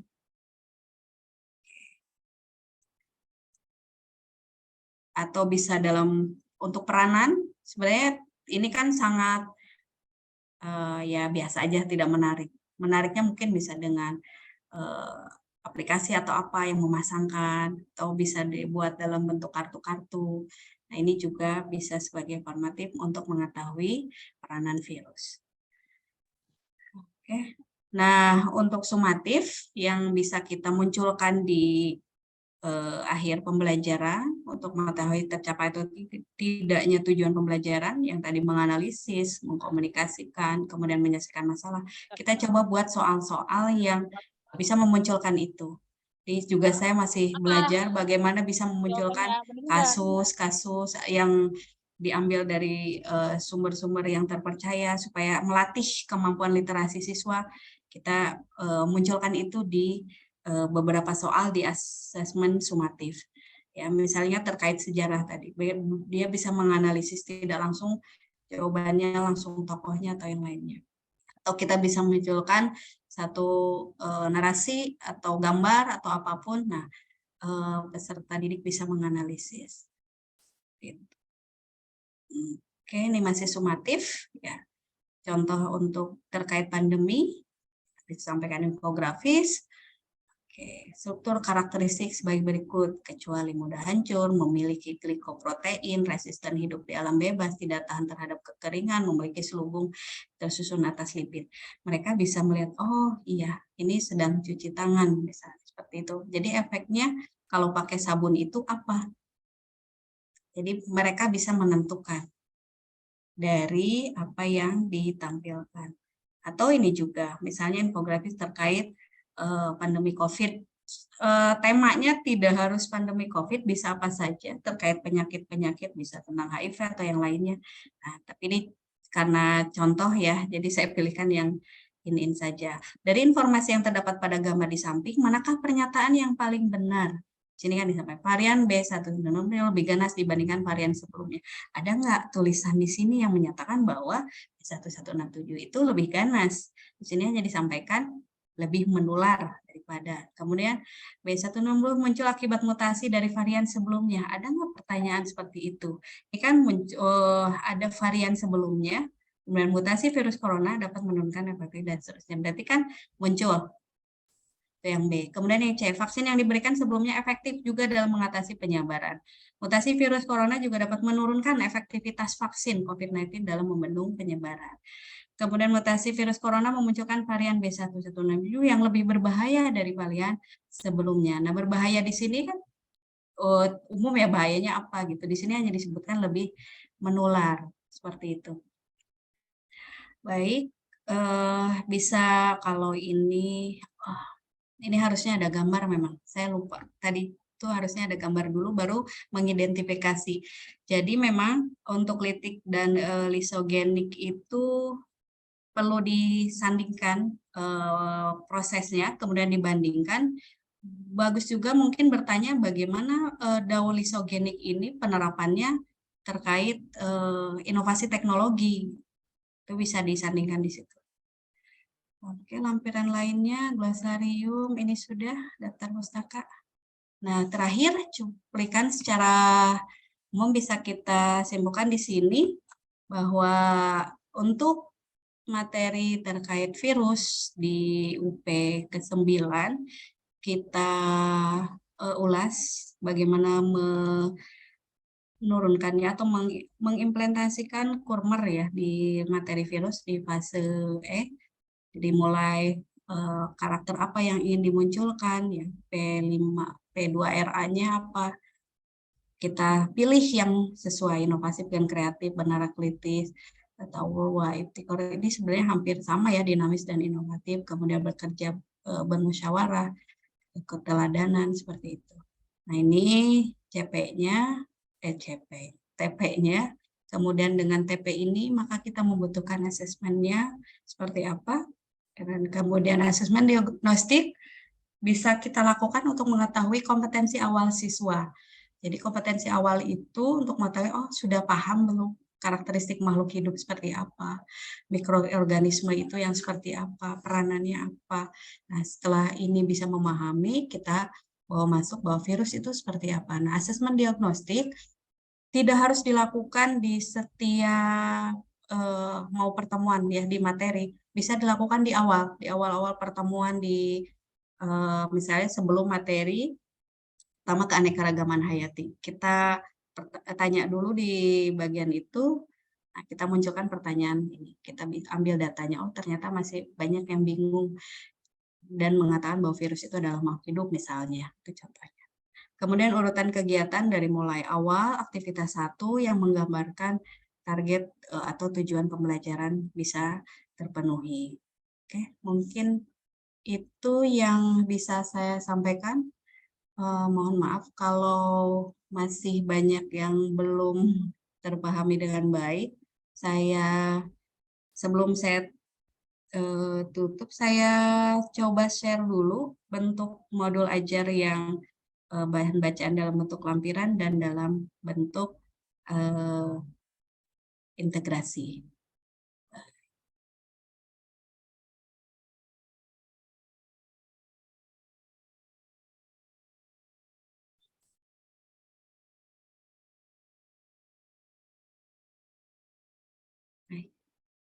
Oke, ini yang tadi coba di breakdown di PPT tahapannya, kemudian nah LKPD-nya ya, discovery-nya di sini disampaikan. Kemudian untuk yang pertemuan kedua, karena kita menggunakan PJBL, maka sintaknya bisa kita sampaikan di LKPD.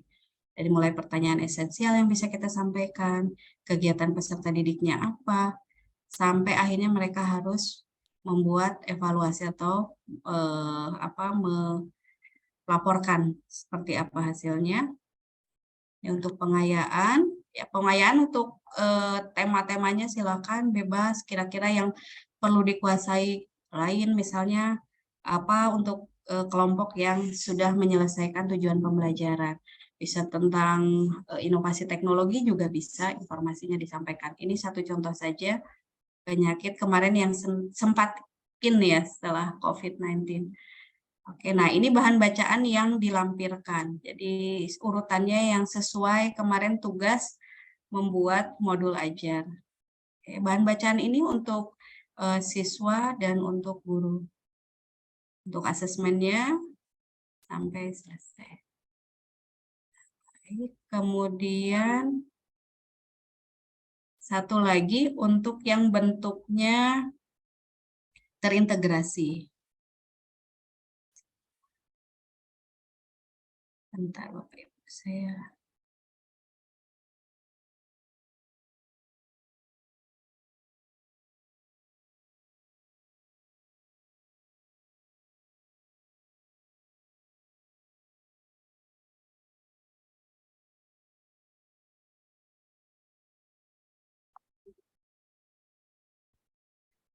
sudah muncul belum ya? Belum. Belum, Bu. Bentar. Ada, Bu. Oke, saya tutup dulu yang lama. Ini nggak mau muncul sebentar Bapak Ibu.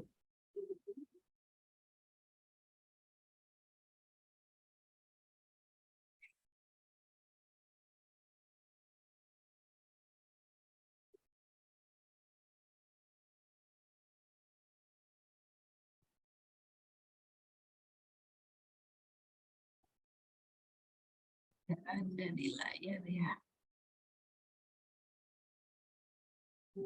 Mohon maaf, ininya nggak mau muncul. Ada yang salah seperti. Ditutup dulu share screen sebelumnya mungkin, Bu. Udah ya, udah saya tutup. Mau Ini share sudah apa, Bu mau. Tina? Ini contoh yang terintegrasi, modul yang terintegrasi satu lagi. Sebentar, harusnya udah ada di layar ini. Cuman kok nggak muncul dibuat diklik. Oke, sudah ada sekarang. Baik, ini yang terintegrasi. Jadi tahapannya urutannya seperti ini. Sebentar. Jadi memang langsung disampaikan pada saat pembelajaran, step by step-nya, materinya apa, kegiatan asesmennya apa, formatifnya, itu sudah langsung. Ya, tujuan pembelajaran, pemahaman bermakna, pertanyaan pemantik, kemudian, nah ini kegiatan pendahuluan, motivasi atau tadi integrasi nilai keislaman. Oke, nah seperti ini. Jadi bahan bacaannya itu sudah ada di kegiatan belajar. Misalnya ini kan menyajikan video, setelah itu masuk ke sini. Nah, jadi bahan bacaannya ada di sini. Baru muncul pertanyaan. Bagaimana struktur setelah kita munculkan? Nih, baru pertanyaannya. Kemudian lanjut lagi, kita bahas tentang perbedaan antara struktur ini yang pada virus, seperti apa strukturnya. Kemudian ini masuk sejarah, jadi ini urutannya agak berbeda. Ini pertanyaannya apa? Nah, sekarang terkait daya tahan tubuh. Nah, baru replikasi, pertanyaannya apa, terus seperti itu, tugasnya apa, sampai ke kegiatan selanjutnya, peranan virus. Seperti itu, ini bahan bacaannya, kemudian kegiatannya apa, sampai ke refleksi dan asesmennya. Seperti itu gambaran untuk yang terintegrasi. Jadi monggo silahkan Bapak Ibu mau mengembangkan modul ajar seperti bagaimana bentuknya, isinya, komponennya, disesuaikan dengan kebutuhan masing-masing.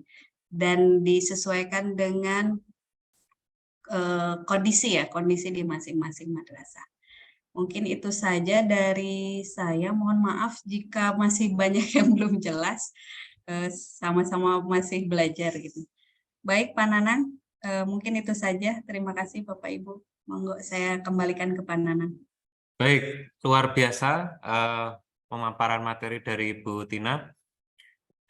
Untuk selanjutnya sesi tanya jawab, mungkin ada hal-hal yang belum dipahami dari pemaparan materi hari ini. Silakan resen jika ingin bertanya seputar pemaparan modul ajar untuk materi virus. Saya Pak Nanang. Oh, nggih. Ini sudah ada satu dari Ibu Ismiati Makmuda, nggih? Nggih, leres. Nggih. Makasih. Nggih, dipersilakan, monggo. Nggih. Bismillahirrahmanirrahim. Assalamualaikum warahmatullahi wabarakatuh. Waalaikumsalam warahmatullahi wabarakatuh. Salam kenal ya, Putina, kok Putinia lagi salah. Sering Bu, sering tertukar. Iya, mohon maaf. Ini Bu, saya mau mau tanya. Tadi kan Ibu memaparkan bahwasanya untuk yang inovasi teknologi itu, yang biotek itu kan bisa dimasukkan di virus sama di keanekaragaman ya Bu ya. Di virus, ya di virus, maaf, di virus. Iya. Yang saya tanyakan, apakah inovasi teknologi ini bisa juga diterapkan di bagian bab keanekaragaman? Kemudian kalau iya, itu kira-kira di materi yang mana ya Bu ya? Biar kami itu lebih paham lagi, karena terus terang aja pada saat awal-awal kurmer itu kami itu seperti orang buta yang harus menggunakan tongkat kemana-mana, belajar sana, belajar sini, dan seterusnya. Sehingga mohonlah untuk diberi pencerahan sehingga nantinya tidak ada lagi miskomunikasi dan yang lainnya. Mungkin itu aja. Terima kasih. Assalamualaikum warahmatullahi wabarakatuh. Waalaikumsalam Waalaikumsalam warahmatullahi warahmatullahi wabarakatuh. wabarakatuh. Mohon izin untuk ini nutup ini ya. Monggo Ibu, videonya. silakan. Ya, tidak apa-apa. Jadi sebetulnya Ibu di inovasi bioteknologi ini diterapkan di semua materi, bisa kita terapkan di semua. Misalnya dia akan keanekaragaman. Nah, di keanekaragaman itu untuk perkembangan klasifikasi 5 kingdom kan ada fungi, kemudian ada bakteri, ya, ada protista dan seterusnya. Itu semua bisa kita sisipkan. Misalnya untuk di bakteri, inovasi teknologi yang digunakan bisa dalam bentuk sederhana, Bu. Jadi untuk di fase E ini mungkin yang bisa diaplikasikan banyak yang sederhananya malah. Karena kan kalau mau inovasi biotek yang modern, konsep terkait sel, kemudian materi genetik dan sebagainya mereka harus tahu dulu gitu. Makanya kan itu disampaikan di kelas 12. Nah, jadi untuk di materi yang fase E ini bisa Bu diterapkan di semua materinya. Misalnya yang untuk bakteri kan membuat yogurt, kemudian untuk fungi bisa misalnya membuat bisa tempe, bisa tape atau yang lainnya, itu juga sudah termasuk inovasi teknologi. Jadi tidak selalu harus yang modern itu, kecuali memang kalau di virus kan teknologi pembuatan vaksin masih bisa dipahami lah sama peserta didik karena memang tidak rumit seperti yang di biotek. Mungkin seperti itu Bu. Jadi di ekologi di ekosistem pun juga bisa.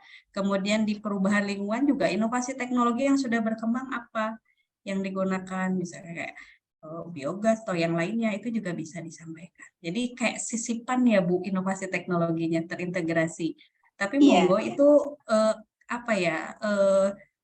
pemahaman, jadi penterjemahan Bapak Ibu masing-masing. Kalau memang mau dibuat dalam satu materi khusus juga boleh. Mungkin nanti kira-kira di kelas 10 ini mau bagian mana inovasi teknologi yang disampaikan langsung, itu boleh. Jadi kalau kami karena berdiskusi kemarin di tim MGMP, disampaikan sudah kita masukkan ke setiap materi. Jadi judulnya terintegrasi. Boleh berdiri sendiri kok Bu, tidak masalah. Oh ya, terima kasih Ibu. Ya, sama-sama Bu Ismi. Oke, baik. Selanjutnya mungkin ada pertanyaan lagi dari Bapak Ibu. Nah, ini ada ini. Bu Eka. Dari Bu Eka. Monggo dipersilakan. Assalamualaikum warahmatullahi wabarakatuh. Waalaikumsalam warahmatullahi wabarakatuh. Bu Tina, apa kabar, sehat? Alhamdulillah Bu Eka. Ya, Bu Tina tadi kan sudah menyampaikan bahwa materi inovasi bioteknologi bisa diintegrasikan ke materi-materi lain. Berarti materi itu nggak terlalu mendalam ya, hanya sekedar mungkin pemanfaatan manfaat daripada inovasi itu saja yang kita bisa sampaikan ke siswa. Begitu Bu. Makasih. Iya. Mungkin nyambung dari yang tadi Bu Ismi ya Bu. Jadi memang bisa kita seperti yang tadi Bu Eka sampaikan. Jadi kita pemanfaatan teknologi dalam bidang keanekaragaman itu apa? Itu yang kira-kira disesuaikan dengan fasenya kelas 10 ya. Yang mereka mungkin secara bekalnya kan belum banyak.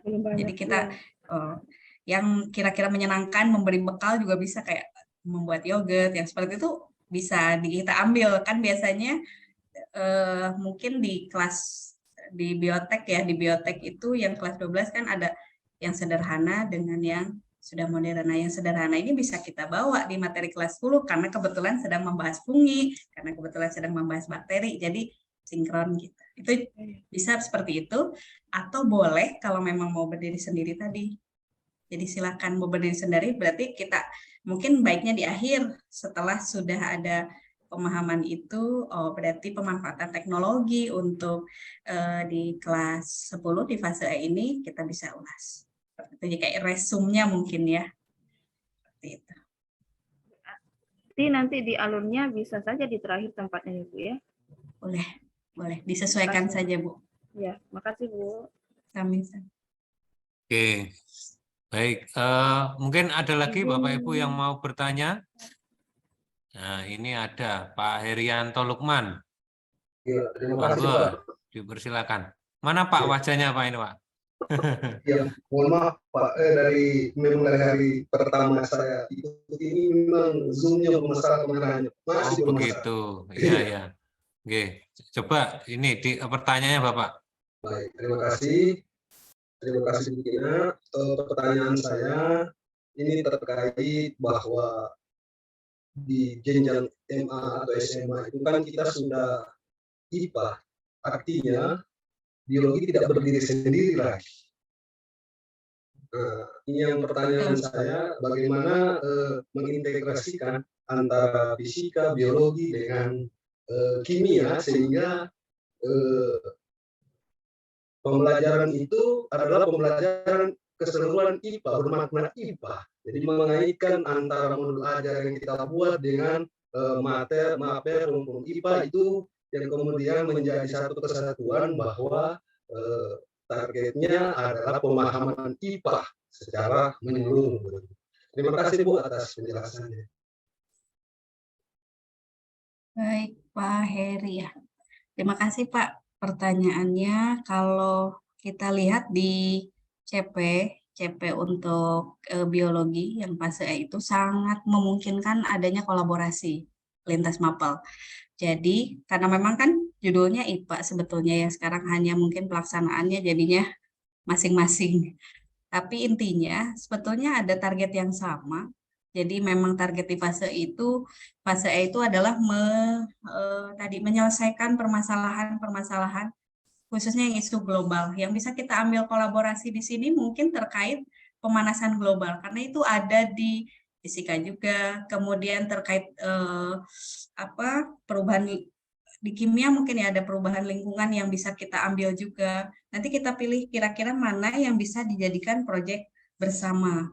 Misalnya kalau di fisika itu yang saya tahu pernah dengar misalnya tentang energi, ya, pemanfaatan energi. Kemudian nanti di biologinya kan ada kita juga bisa mengisi itu misalnya dari biogas dan yang lainnya. Nah, nanti bisa dibuat proyek bersama, misalnya temanya saat itu bareng-bareng menjelaskan tentang pemanasan global. Hanya mungkin pada saat pelajaran fisika nanti sisi apa yang mau dikupas misalnya dari bagian energinya. Kemudian untuk yang biologi misalnya dari aspek kira-kira bagian yang untuk sebentar saya jadi maaf untuk kimia misalnya untuk yang biogas juga bisa ya. Nah kira-kira misalnya kayak sekarang kan isu yang berkembang terkait emisi karbon bahwa yang menyumbang terbesar emisi karbon banyak disampaikan dari sisi kendaraan bermotor dan sebagainya gitu. Padahal untuk biologi sendiri misalnya dalam kajian di biologi bahwa gas metan itu juga menyumbang cukup besar untuk pemanasan global. Jadi mungkin dari satu tema bisa dipilihkan nanti yang ditinjau mana sehingga bisa barengan melakukan proyek yang sama gitu. Jadi tidak harus misalnya fisika ngejelasin sebelumnya, kemudian kimia menjelaskan di mana, biologi misalnya terakhir karena urutannya terakhir. Jadi itu bisa dibuat dalam satu waktu. Mungkin itu bayangan saya karena saya jujur belum menerapkan ini di kelas 10, hanya sempat terpikir, oh iya berarti kalau pembelajaran IPA itu sebetulnya sekarang bisa berkolaborasi karena tema yang ada di CP-nya yang dikaitkan itu adalah tema-tema global yang bisa dilihat dari berbagai aspek. Mungkin seperti itu Pak, mohon maaf kalau belum jelas. Baik, terima kasih. Intinya memang saya paham, intinya memang harus berkolaborasi karena ya bisa duduk bareng Pak nanti. Bisa duduk bareng, kira-kira mau yang mana nih? Bahkan Bisa kolaborasi dengan ikonnya, Bapak. pelajaran yang lain. Makasih banyak ya. Atau bisa Bisa jadi kolaborasi dengan gurunya tidak masuk hanya dalam IPA. kelas. Iya, Gitu. iya, betul. Saya pernah juga misalnya kolaborasi dengan pelajaran bahasa Inggris misalnya Pak. Ketika kita menugaskan misalnya siswa membuat poster, maka siswa membuatnya posternya dalam bentuk bahasa Inggris. Jadi proyeknya satu keanekaragaman, bagaimana siswa mengidentifikasi makhluk hidup dari mulai taksonominya, ciri khasnya, dan sebagainya. Saya nanti menilainya dari sisi itu. Kemudian guru bahasa Inggris menilainya dari sisi bahasanya. Itu juga bisa kolaborasi. Seperti itu. Baik, Bu. Terima kasih, Bu. Sama, Pak. Oke. Dan Bu sini. Tina, ini nanti ada penyampaian materi lagi buatan? Sudah, Pak. Oh, Nggak apa-apa, tanya jawab Pak. aja ya, berarti? Iya. Oke, Sudah baik. sudah selesai. Ada lagi satu pertanyaan lagi yang sementara dari Ibu Desma Arora. Dipersilakan.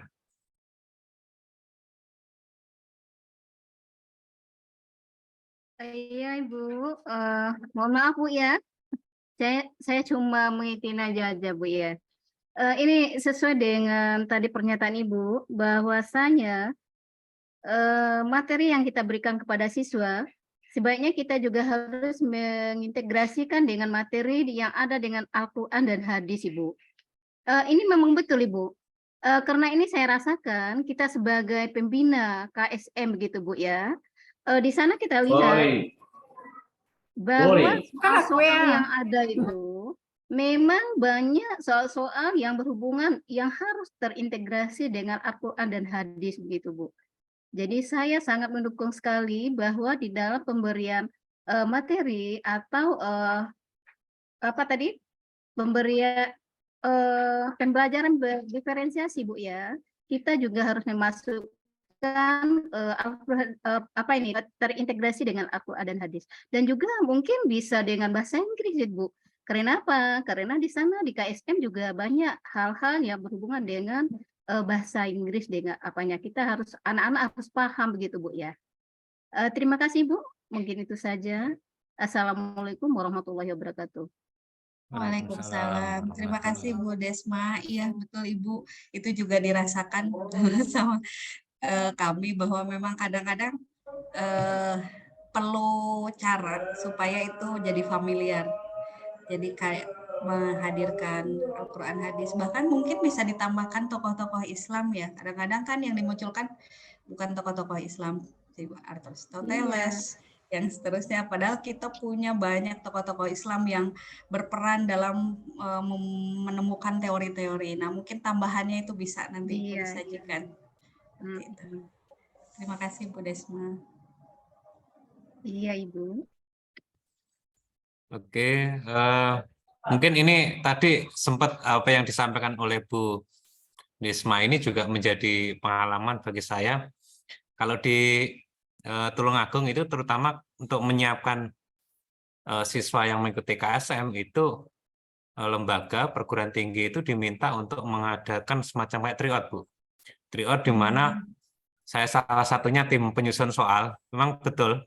Jadi membuat soal biologi yang dikaitkan dengan Islam itu luar biasa, susah ternyata gitu ya. Apalagi basic saya kan dari umum nih, sekolahnya tidak pernah di madrasah, jadi ini benar harus terbiasa begitu ya, harus sering ada tryout begitu supaya nanti ketika ada KSM harus lebih siap gitu. Kira-kira begitu.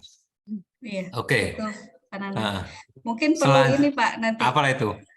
Kayak buat buku ya atau apa yang bisa membantu. Wah, keren itu ya. Nggak, betul itu. Kan keren tuh produk kita bareng-bareng bersama, produk bersama bagaimana membedah setiap Qurannya dulu kaitkan dengan materi gitu ya, Bu ya, dengan biologi. Kayaknya PR berikutnya. Kan sudah ada Pananang nanti. Nanti dari Bapak Ibu yang lain insya Allah pengalamannya juga ada. Iya, di sini itu ada sih Bu mata kuliah sains dalam Al-Quran itu, jadi membahas tentang itu juga. Tapi memang kebetulan dosennya bukan saya, jadi Ya saya cuma tahu aja, wah menarik ini bahasanya gitu. Jadi Kolek Pak Nanang. Nanti request ke Pak Bu Tinia Nanang, kita kolek Pak adakan. Nanang. oleh maksud saya. Iya, kolek Pak Nanang. Artinya apa? Pak Nanang mungkin dari segi sainsnya, temennya itu nanti mungkin dari segi Quran dan hadisnya, sehingga nanti diperoleh produk yang top market top gitu ya. Iya. Tapi Ya, Betina ya. gini, ketika kepimpinan menunjuk saya sebagai tim penyusun soal itu, ya mau enggak mau harus belajar. Tapi dengan belajar itu akhirnya saya juga akan tahu gitu. Jadi ketika awalnya itu saya hanya mengira materi biologi aja seperti ini, tapi ketika ada tuntutan membuat soal itu saya harus membaca, saya harus mencoba mengintegrasikan, oh ini pas begitu. Dan itu ada tim khusus yang nanti ngoreksi evaluasi dari dosen keagamaan begitu. Jadi ya nambah di situ, ada kewajiban begitu. Artinya kan kolab, Pak. Iya, betul. Nah, itu yang saya maksudkan. Kalau kita kolab kan, kalau pemikiran satu orang dengan 2 orang kan beda. Iya. Sudut pandang masing-masing ke orang kan berbeda. Kalau kita kolab kan, misalnya 2 orang atau 3 orang dengan misalnya satu ahli hadis, satu ahli tafsir. Wes itu sudah sip top markotop, Pak. Tunggu ya actionnya. Iya. Luar biasa. Ya, ini kayaknya project ini menarik ini. Pak. Mungkin iya, nggak tahu berikutnya sebagai atau di madrasah harusnya bisa. Iya. Oke. Itu mungkin tambahan selanjutnya ini mungkin ada pertanyaan dari Pak Purnomo Basuki dari Man1 Jogja. Dipersilakan monggo Bapak.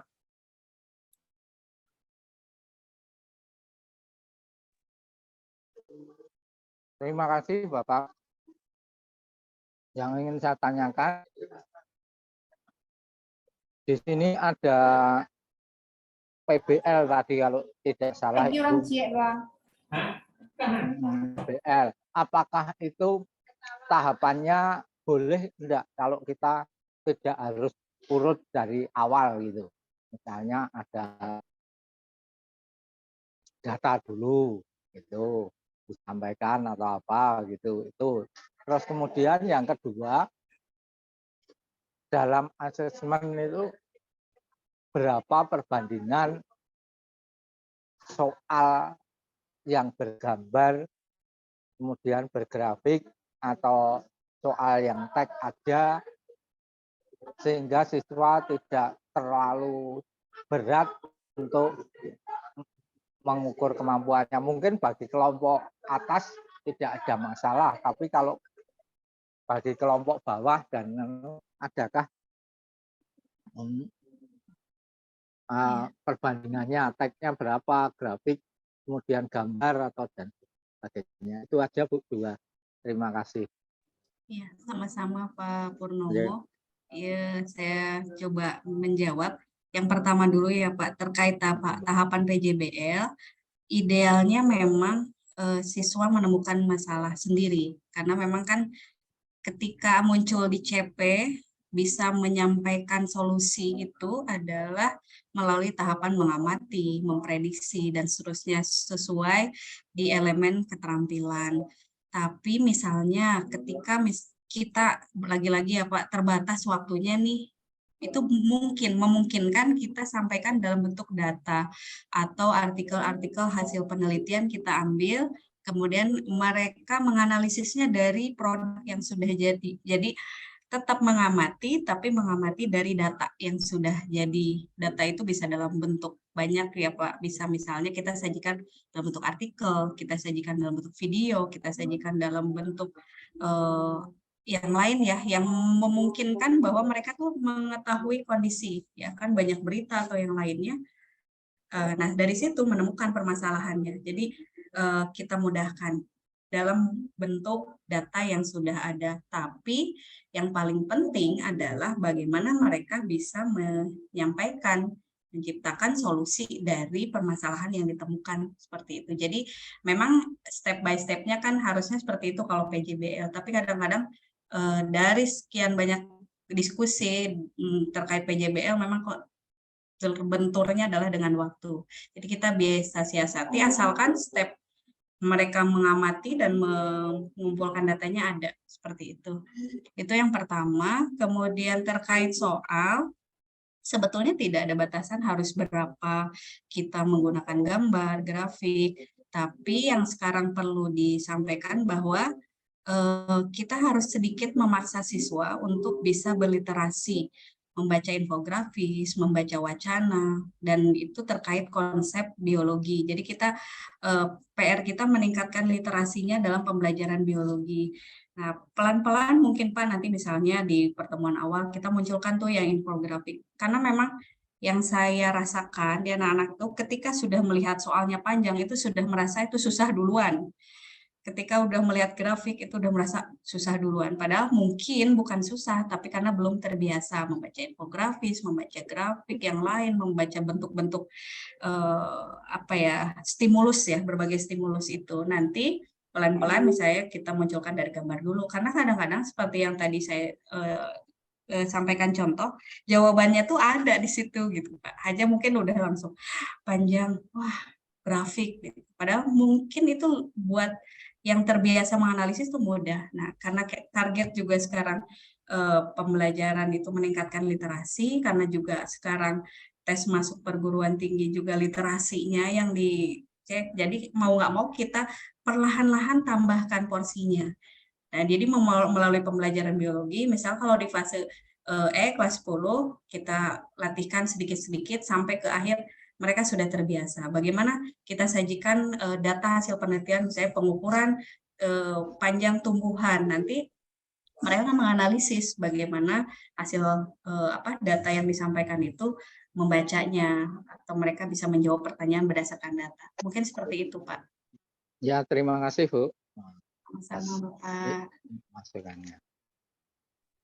Oke, mungkin ada lagi pertanyaan dari Bapak Ibu yang ingin bertanya terkait dengan modul ajar materi virus. Kalau sepertinya. Iya.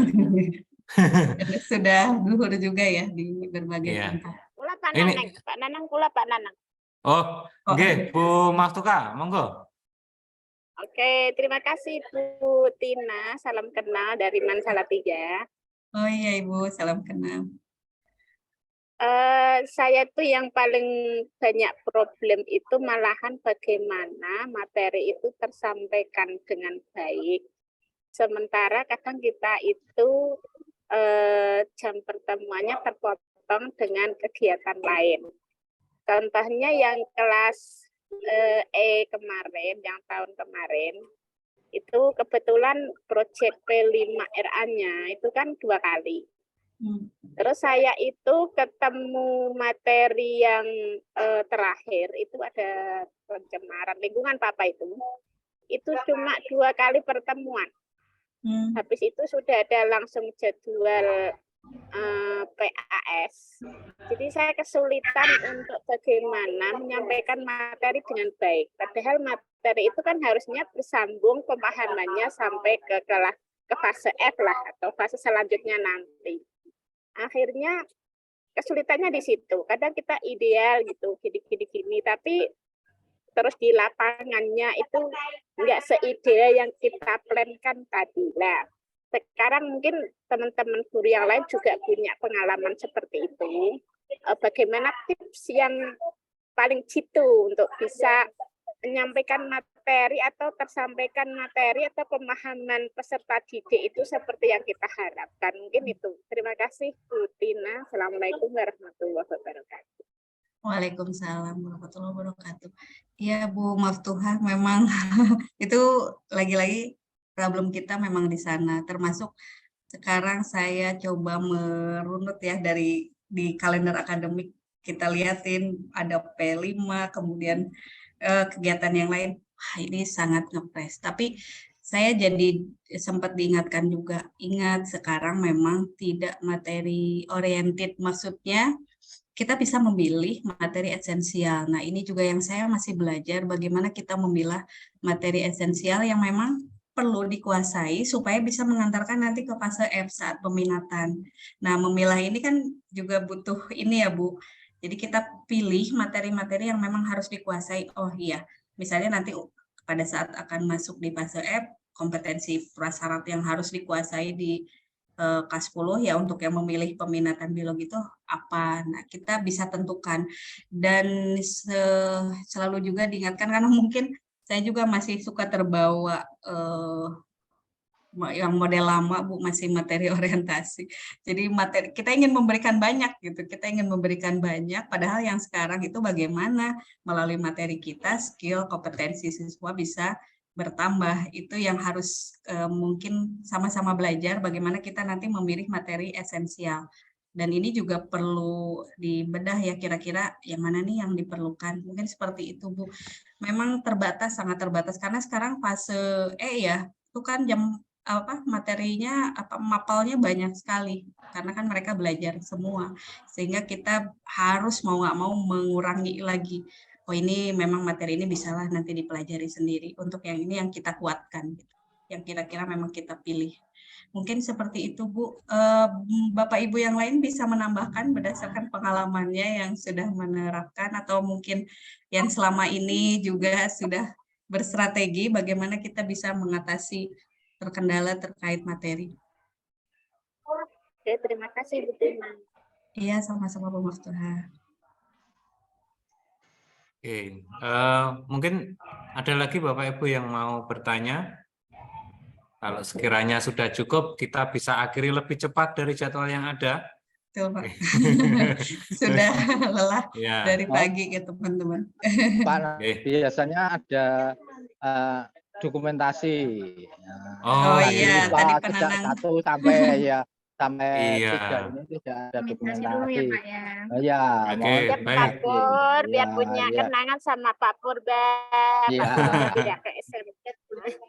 Oke, kita ini aja ya Bu ya sekarang dokumentasi. Ya. Nah, oke. Ini gimana Bu?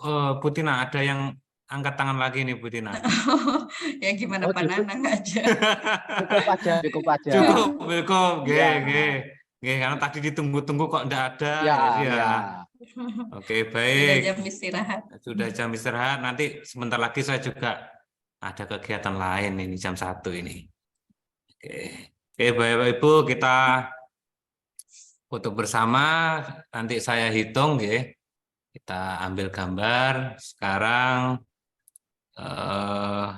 semuanya diaktifkan, kameranya, wajahnya terlihat. Kamera pastikan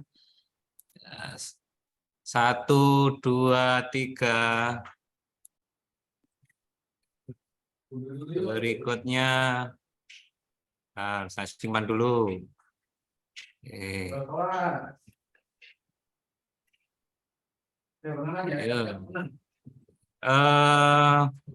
Sekarang 1, 2, 3. Nah, ini halaman kedua sudah saya simpan. Sekarang halaman ketiga. 1, 2, 3. Oke. Simpan.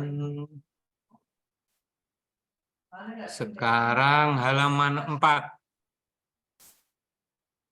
1, 2, 3. Oke. Terus simpan. Oke. Halaman 5. Halaman 5 ini hanya 3 orang ini, tapi nggak apa-apa ya. yang mengaktifkan kamera hanya 3 orang. Oke, 1, 2, 3. Simpan. Nah, ini sekarang terakhir, halaman terakhir. Nah, ini malah halaman terakhir, halaman 6 ini tidak ada yang membuka kamera. Ini kelihatannya kita positif thinking aja, sedang sholat gitu ya. Oke, simpan. Oke.